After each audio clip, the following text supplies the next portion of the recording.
Bonjour à tous. Je voudrais revenir sur le sujet du 50-50 parce que ça fait, je sais pas si j'en ai déjà parlé. En vrai, je l'ai déjà abordé dans quelques vidéos, dans quelques questions que j'ai soulignées. Mais donc en fait le 50-50, je voudrais revenir un peu sur l'aspect historique en fait du 50-50. Pourquoi il y en a qui défendent, pourquoi il y en a qui défendent pas. Les jeunes générations, elles savent pas vraiment comment se positionner non plus. C'est-à-dire, ok, je suis une femme, si le mec prend tout en charge, je me sens respectée. Mais si j'ai envie de bosser et qu'il m'en empêche, là, je me sens pas respectée, d'accord. Si la personne, elle veut faire 50-50, on va dire, mais t'es bête. Pourquoi tu veux faire 50-50 ? Pourquoi tu prends pas un mec qui paye tout ? Voilà. Et puis... il y a la question des femmes qui acceptent que son mec gagne moins qu'elle. Après, on peut se trouver face à un homme qui accepte pas, malgré le fait qu'il gagne moins que la femme choisie, et ben il accepte pas non plus la situation et que ça le met un peu en guéguerre avec son ego, vous voyez. Le mec, il a du mal à accepter une femme qui gagne plus qu'elle, en fait, malgré le fait qu'il accepte lui comme il est. Bon. Donc la situation historique en réalité des siècles et des siècles et des siècles, on jouait depuis qu'on était enfant à tu veux être ma femme, tu vas être ma prisonnière entre guillemets, vous savez ces fameux jeux d'enfants où si t'es ma femme, t'es comme si t'étais ma prisonnière et que tu te mets à un endroit et puis moi je vais à la chasse et tout, je vais chercher du truc et puis toi tu t'occupes de la maison, tu t'occupes quand on fait les jeux d'enfants, on joue aussi à ce genre de jeu là, voyez.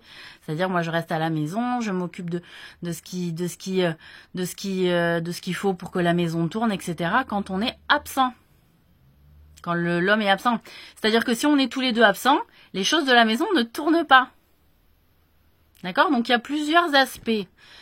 Il y a l'aspect donc historique où ancestralement la femme restait à la maison, parce qu'effectivement quand on rentrait de campagne, quand on rentrait de voyage à pied, que c'était long, quand les femmes elles disaient au revoir à leur mari, vous savez, comme ça elles savaient pas quand est-ce qu'ils allaient revenir. Et elle risquait aussi d'être attaquée, donc elle se mettait en bien avec les villageois qui restaient dans le secteur. Et de temps en temps, il y avait des gens, si elles étaient un peu éloignées, qui passaient pour voir si tout allait bien, si elle n'avait pas besoin d'aide. Ça s'aidait entre eux, gens du village, de la ville, vous savez. Bon. Donc l'idée, c'est de dire, on a acquis un endroit, on a trouvé un endroit où se placer, il faut le garder. Donc si l'homme s'en va, il faut qu'au moins un des deux reste, généralement la femme avec les enfants, malheureusement. Et que si l'homme était amené à partir longtemps, peu importe, la femme devait rester. Parfois l'homme proposait que la femme parte avec elle, pas avec lui, parce que ça pouvait durer très longtemps, le voyage. Mais il y avait des femmes qui refusaient, qui préféraient rester à la maison avec les enfants. Souvent, c'était un devoir pour les hommes de proposer à la femme de venir avec lui en disant on trouvera une autre habitation où vivre, pars avec moi parce que là la campagne elle est très longue. Et il y avait des femmes qui refusaient ça, qui préféraient attendre malgré la campagne longue que le mari revienne parce que l'endroit lui plaisait, parce qu'elle voulait pas non plus s'inquiéter pour les enfants parce que voyager était dangereux aussi, il faut le dire. On pouvait risquer un peu plus notre vie, mais rester sur place aussi sans homme, c'était aussi risquer sa vie, donc c'était compliqué. Donc c'est pour ça on demandait aux gens du village d'aller voir, mais ça faisait un poids aussi de responsabilité pour les gens du village, donc on disait vous lui avez pas proposé de partir avec vous, oui mais elle veut pas. Ça arrivait qu'il y avait des femmes qui refusent clairement. Donc premier point, l'aspect où on garde un endroit qu'on aime, sûr, et quand on rentre, si on est tous les deux absents, il n'y a pas tout à faire en arrivant. Selon à l'heure où on arrive, il n'y a pas tout à faire en arrivant. C'est déjà lancé. C'est déjà sur le feu. C'est déjà en place. On se garde pas les tâches pour le week-end. Pour le mercredi après-midi, vous voyez, ou quand on bosse, on repousse. On dit, ah ben tiens, je me garde ça pour les jours où je bosse pas. Le linge, le sol, les courses, notamment. Bon, Cependant, historiquement, les femmes, quand on s'est rendu compte dès que les hommes, ils restaient pas dans une situation de pauvreté et que ils commençaient à gagner leur argent et que les mœurs se sont libérées et que le divorce est arrivé et que il y avait aussi tromperie et que les gens s'étaient promis fidélité, vous voyez. À un moment donné, c'était de dire quoi? Vous êtes promis fidélité? Oui, mais ça fait 20 ans que je vois la même femme, voilà. Là, franchement, je suis allée voir ailleurs et je quitte ma femme qui est restée avec moi pendant 20 ans, qui s'est occupée de mes enfants, qui s'est occupée de moi et de mes caprices en tant qu'homme, de mon mauvais caractère ou de mes bons moments aussi. Et au bout de 20 ans de cet effort-là, que cette femme, elle est restée dans le modèle traditionnel, à la maison, femme d'intérieur, à pas travailler, donc à pas cotiser pour sa retraite, Et là, il y a vraiment un gros nuage. Alors, hop. Donc, que cette femme n'a pas cotisé pour la retraite, se retrouve au bout de 20 ans, qui était quand même alimentée par le salaire du mari, les enfants étaient pris en charge par le salaire du mari. Oui, mais c'est bon, les enfants ils sont grands, ils ont presque 20 ans, ils ont commencé à faire leurs études, etc. Je paye une pension et puis elle prend la moitié et puis elle s'en sort bien et puis voilà. Oui, mais en fait, la femme, c'est pas ce qu'elle espérait. C'est vous, messieurs, historiquement, qui avez induit le phénomène de on va prendre la moitié, on se marie.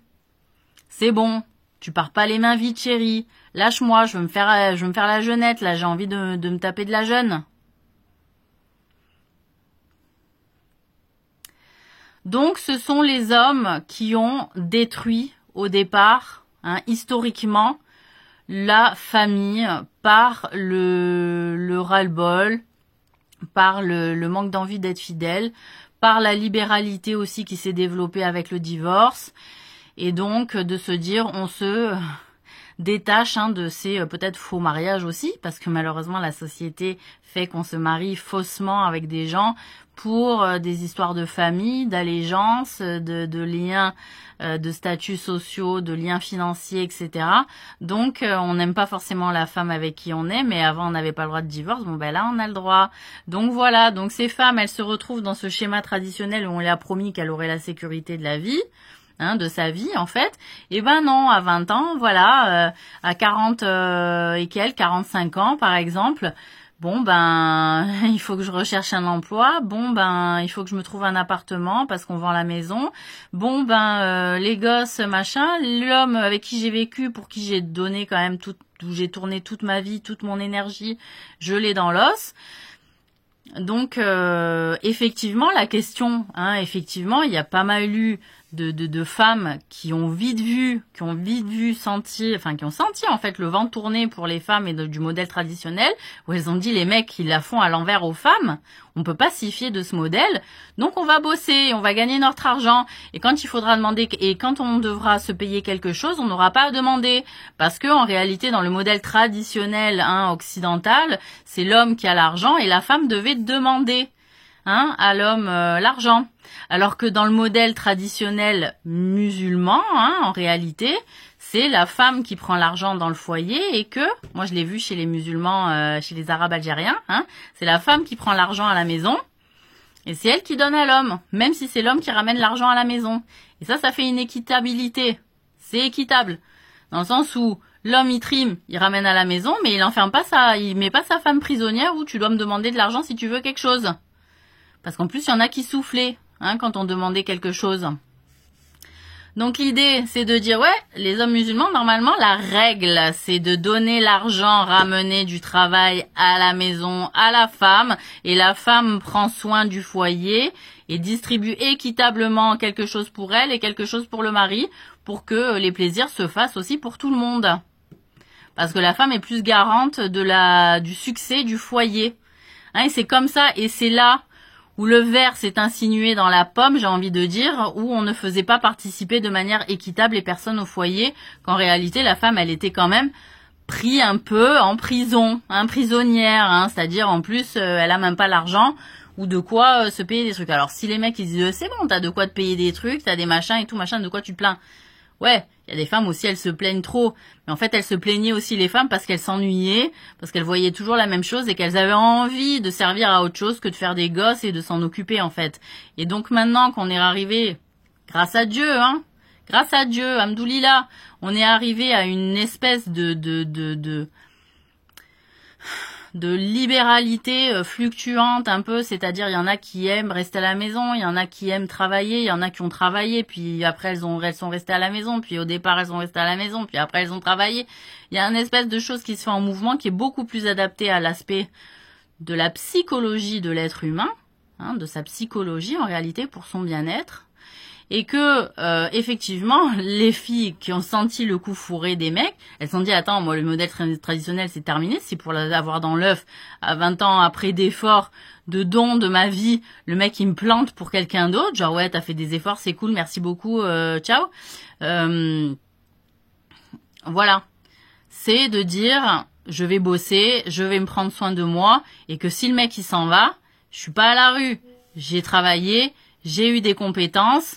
Je me suis sentie mieux dans ma vie, j'ai acquis du savoir, je me suis enrichie auprès des relations professionnelles, je me suis transformée aussi parce que j'avais une manière de penser, puis le travail aussi ça a changé ma mentalité, j'ai rencontré des personnes super qui m'ont fait voir la vie de manière complètement différente, j'ai partagé des expériences complètement différentes avec d'autres personnes parce que il faut pas avoir peur que de l'infidélité dans le travail. Dans le travail, il se passe plein de choses positives.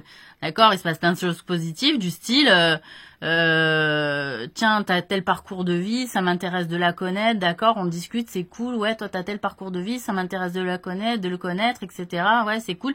Et voilà. Et on s'enrichit l'esprit et on se confronte un peu à des esprits différents que celui qu'on reste avec le mari. Donc, bien sûr, les chances d'infidélité, elles sont optimale, le fait de rencontrer, de tomber amoureux de quelqu'un d'autre, ça peut être augmenté, hein, forcément. Mais disons que le mari qui sort aussi tout le temps, hein, et qui retrouve une femme qui a pas vraiment de discussion non plus parce que elle se passionne pas pour grand chose aussi, ça peut nuire au couple, faut le dire. Il y a des gens qui se plaignent de pas pouvoir discuter avec leurs femmes, donc du coup ils vont voir ailleurs, discuter avec des femmes plus libérales, plus libres, mais en réalité ils trompent leur femme, ils font un grave péché. Les gens, ils pensent à l'envers. Ils pensent à l'envers.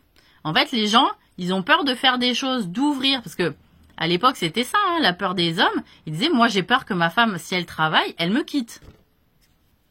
C'était clair. J'ai peur que ma femme, si elle travaille, je serai pas contre, mais j'ai peur qu'elle me quitte. La peur ancestrale des hommes, quoi. Que la femme te quitte. Bon, on s'est un peu exercé depuis, hein, à se faire quitter. Mais, à un moment donné, il y a une question qu'il faut se poser, c'est est-ce que vous êtes capable de prendre des risques par amour? Est-ce que vous êtes capable de laisser une part de liberté à l'être aimé, même si cette part de liberté, elle sera contre vous? Et la question de l'amour, oui, on peut aimer de manière un peu enfermante, hein, c'est-à-dire on va aimer être rassuré par une situation un peu d'enfermement pour la femme parce que c'est notre bijou, c'est notre trésor, donc on veut pas la partager, etc. Puis il y a ceux qui ont une vision de l'amour beaucoup plus aventureuse, beaucoup plus leste, hein, dans le sens où je vais la confronter à la réalité et si je la perds, mais ça sera de son choix et je la laisse libre.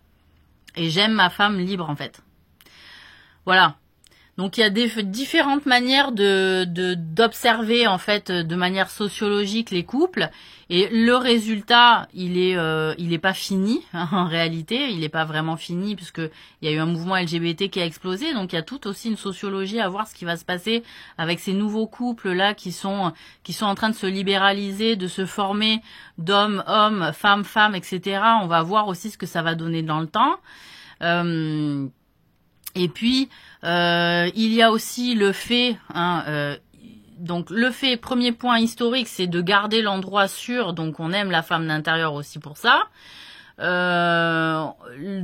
on aime la femme qui participe aux frais, parce qu'à un moment donné, si on lui fait à l'envers, qu'on tombe amoureux de quelqu'un d'autre, ou que elle rencontre quelqu'un d'autre, on lui a fait à l'envers, l'homme non plus se sent pas non plus blousé. C'est-à-dire, je l'ai pris en charge, j'ai tout payé, elle était comme une reine à la maison, etc. Puis elle me trompe, elle tombe amoureuse de quelqu'un d'autre et finalement, elle va aller travailler, elle va faire du 50-50 avec l'autre gars. Tous les cas de figure sont possibles et il n'y a aucune recette parfaite dans le traitement de la vie de couple. Je tiens à le signaler. Il n'y a pas de modèle parfait. Il y a des modèles adaptés à des gens, à des psychologies et à des moments donnés, à des situations, à des contextes. Tout cela est en mouvement perpétuel. Donc il faut repartir. Là, je suis désolée, il faut aller voir les Tibétains, vous voyez. Et les bouddhistes. Pour la science du mouvement, parce que tu veux une situation... Ouais, je sais pas ce que j'ai... Attendez 2 secondes, je bois.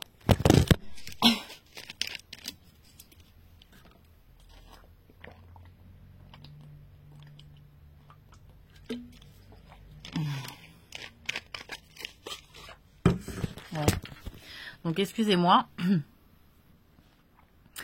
Voilà, donc c'est une science du mouvement, donc la manière dont le couple va fonctionner, ça va fonctionner avec une personne bien, c'est-à-dire le 50-50, ça va être du top et tout le monde va se sentir respecté, parce que si je veux partir à un moment donné, j'ai pas l'impression d'avoir blousé en plus financièrement la personne, c'est-à-dire je me suis fait prendre en charge et je me casse. Je l'ai pris en charge, je l'ai mis dans une situation où elle n'a pas cotisé à sa retraite, où elle n'a pas travaillé, où elle s'est pas enrichie d'une expérience, je la quitte. Donc, le 50-50, faut arrêter de le mépriser. Faut pas de mépris, en fait. Faut jamais mépriser les choses, faut jamais mépriser les choix des gens, c'est pas un truc qui se fait.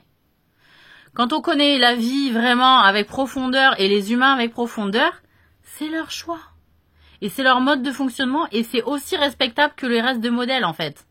Parce que vous pouvez pas promettre, vous ne pouvez pas promettre sur ce que vous allez vivre le lendemain. Vous ne connaissez pas le futur, vous n'êtes pas voyant. Et que quand vous promettez des choses à la vie, à la mort, à vita aeternam, etc., alors que vous ne savez pas de quoi est fait le lendemain,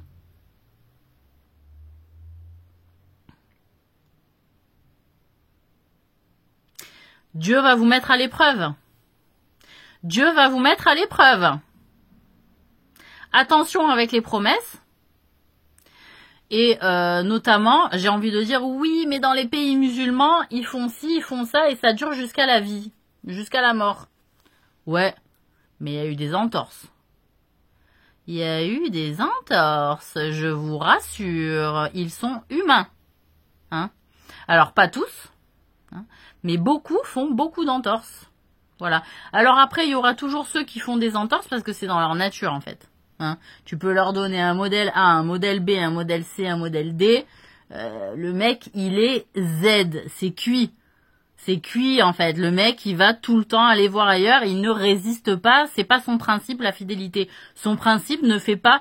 La fidélité n'est pas son principe. Si votre principe, c'est la fidélité, lui, son principe de la fidélité, il est, on va dire, allé à 35%. Vous, il est à 95%. Et vous êtes en couple. Ah ouais. D'accord. Vous êtes sur la même longueur d'onde? Non, pas vraiment. Non, vous n'êtes pas sur la même longueur d'onde, je vous rassure. Donc, voilà. Sur une échelle, hein, posez-vous la question. Sur une échelle de 0 à 10, chérie, tu situes où ton besoin d'être fidèle? Pas que je sois fidèle, que toi tu sois fidèle. Ton besoin d'être fidèle, toi, 0 à 10, ta valeur. Voilà. Donc vous verrez sa réaction, vous verrez combien il dit. Hein, normalement, le besoin d'être fidèle vis-à-vis de son couple, il est pas à 10, il est pas à 8, il est pas à 9. Bah, il va pas se mettre plus de pression que ça pour être fidèle, mesdames, hein, voilà, ou messieurs, hein, voilà, il va pas se mettre plus de pression que ça. Voilà, à un moment donné, faut être réaliste. Prends ta petite échelle, là, vas-y, de 1 à 10, chérie. Voilà. Donc, c'est le sujet que je voulais vous énoncer. Et je vois pas d'autre chose de plus à vous dire en réalité sur le 50-50, voilà. Si ce n'est que c'est un choix, qu'il faut le respecter, et que c'est aussi d'une réalité ancestrale où les femmes, elles l'ont eu dans l'os. Les premières, elles l'ont eu dans l'os. Voilà, divorce, hop. On a oublié ces cas de figure-là. Voilà, et vite, hein, et vite.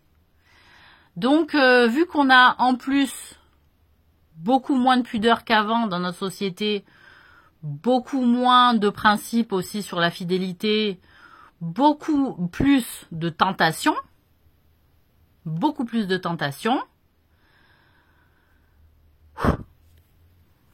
être fidèle le temps de sa relation, c'est possible.